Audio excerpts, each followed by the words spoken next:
In this quick tutorial, I'm going to show you how you can check grammar on quillbot. So first of all, I need to log in here. So already done. Just click on this menu, grammar checker. Then paste your article. So I have an article I want to paste here. So if you want to translate it another languages, this is available. So I want to stay in English. Here are 12 grammar suggestions. So just click on accept all. This is all. I'll fix it on click. Just click on here. Just okay, all grammar are okay.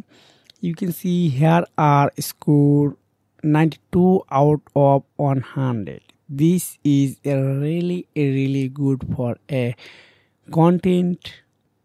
Now you can easily use this text for your website and any others purposes. So if you want to more video to type up, please comment below.